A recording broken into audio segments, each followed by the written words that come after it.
This week's Torah portion is called Vayishlach, and we are deep into the narrative about our biblical patriarch Jacob. For this video, I'm actually going to be jumping to a text that comes from much later in the Torah. In the book of Numbers is a blessing bestowed upon the nation of Israel. It's a wonderful phrase that's now part of our daily morning service. Ma tovu ohalecha Yaakov mishkenotecha Yisrael. How lovely are your tents, Jacob, your dwelling places, Israel. And there's a beautiful lesson contained within this poetic parallel structure. So we start with the first stitch. Ma tovu, how lovely, ohalecha Yaakov, are your tents, Jacob.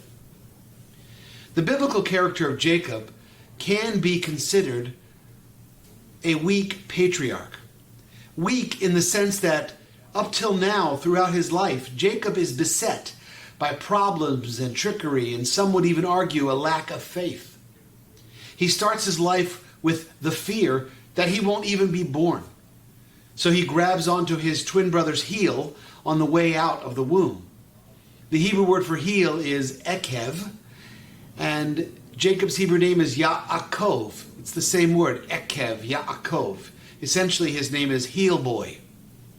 As a young man, Jacob is overcome with the fear that he will not be given the birthright he feels he deserves from his father, and so he buys it from his brother Esau through trickery.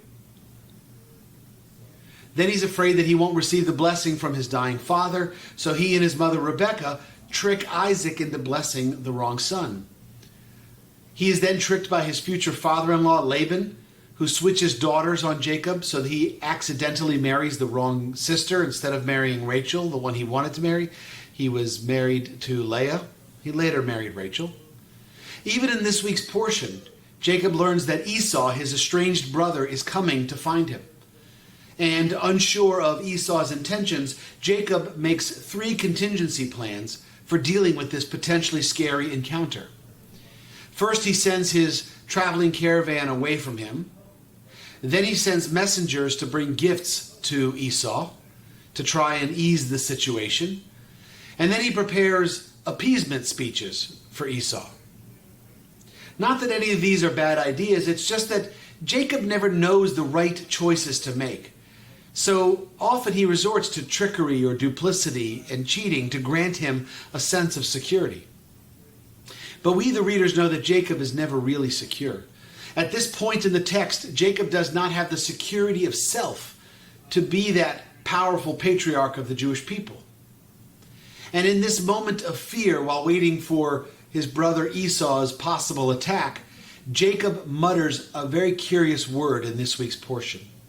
He says the word katanti. I am small.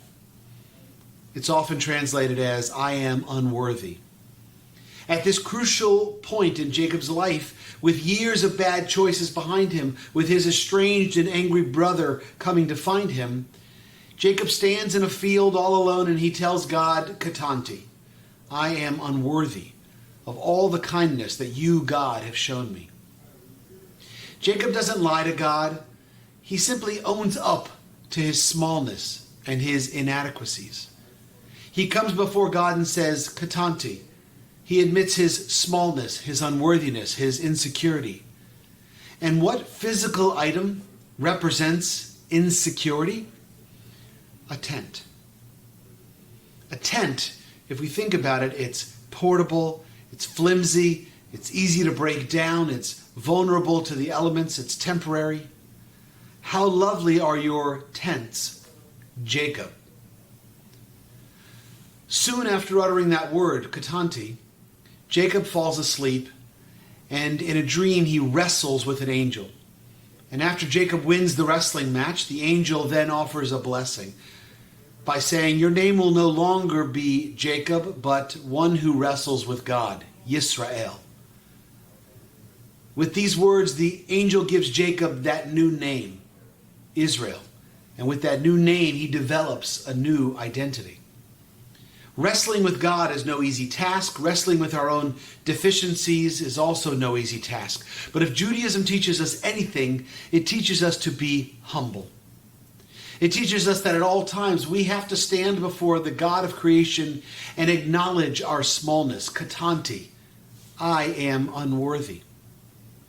And it's from this perspective of humility that we can grow as people, spiritually and emotionally.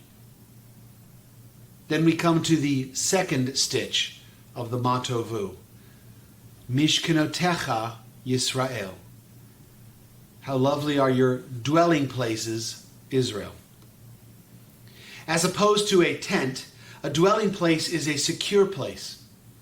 It's permanent, it's not as vulnerable to the elements, it provides greater shelter. And in the next phase of Jacob's life, now as Israel, we see a positive change in his character as Israel. We see our newly renamed patriarch successfully manage his encounter with a neighboring kingdom.